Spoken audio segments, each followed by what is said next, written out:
Hey everyone, welcome to another model showcase. Today I'm going to show you a model I've been working on for the week, and I'm going to put up a tutorial later in the week.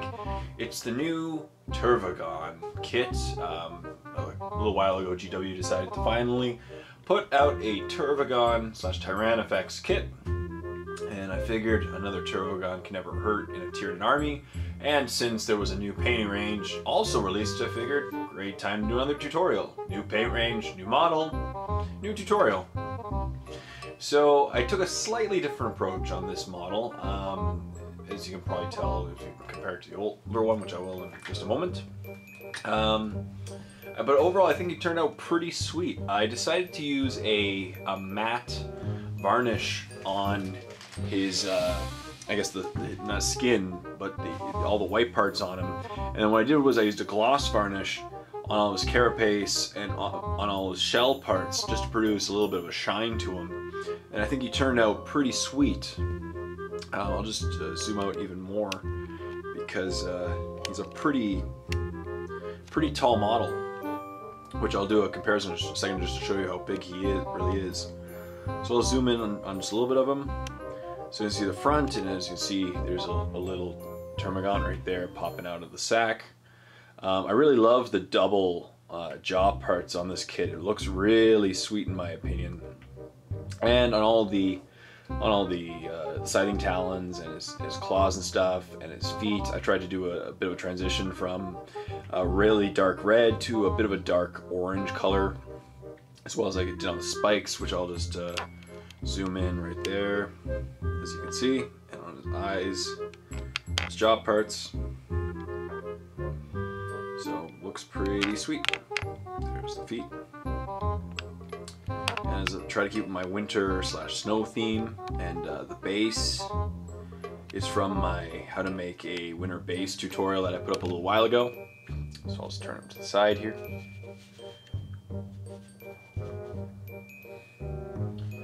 So you can see the really shine that comes off his carapace and all the shelled areas. I really like the way sorry, the way that it turned out. And for his egg sac, I just tried to do a blend of various shades of blues, really light blues to really dark blues, and do a little variety. As well, I tried to do a little bit of fade from white to blue along the edges of his rib cage, just so it transitions from his normal color all the way to the egg sac. And I did my usual edge highlighting along all these parts, which you could see. But pretty sweet stuff. Yep. Let's turn to this back here. More of the same stuff. As you can see, as I said, it turned out pretty sweet. And the other side. I also really like his tongue. I thought he was really cool, sharp his tongue is in this new model kit. Overall, I have to say that I was a really big fan.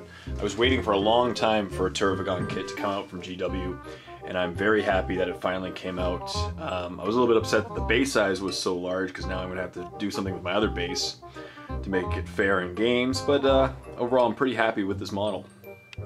So I'll zoom out a little more. And as I said, just do a bit of a height comparison. So I'll move him to the side here. Here is the Tervigon that I made using a Carnifex kit that I made a tutorial with a while ago. So as you can see, there's a pretty huge difference in height between the two.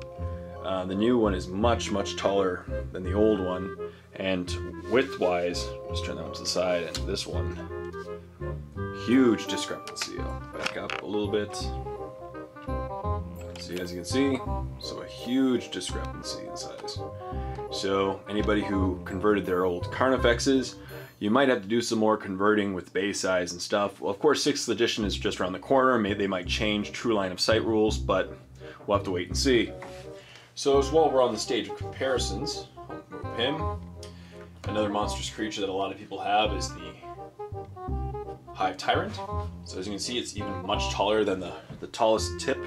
It's actually much taller than the Hive Tyrant kit. Put those two closer together. So it's much taller.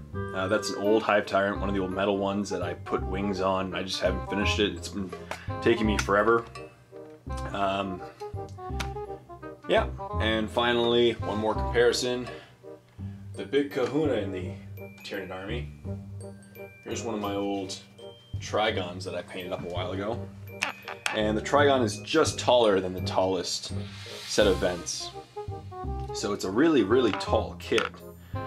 Within 5th edition, I guess that means he's going to be really easy to see and shoot and he'll never get cover. And within 6th edition, we're going to have to wait and see because the rules should be up very shortly. So, very cool stuff. Let's put him away. And that's about it. I hope you really like the model. And as I said, I will have a painting tutorial up probably by the end of the week. And I will hopefully be accomplishing my goal, which I mentioned in my last video, starting in June. I'm going to hopefully put up a video every day of the week. Each one will have a different function. You know, some will be tutorials, some will be model showcases, some reviews. And I really hope you guys like it, my viewers. And as always, thank you to all you people out there for watching and subscribing to my videos. I really hope you like this model. Feel free to leave comments below. Feel free to like, comment, and subscribe. All that great stuff. And that's about it. So till next time, this is Jay saying, happy painting, everyone.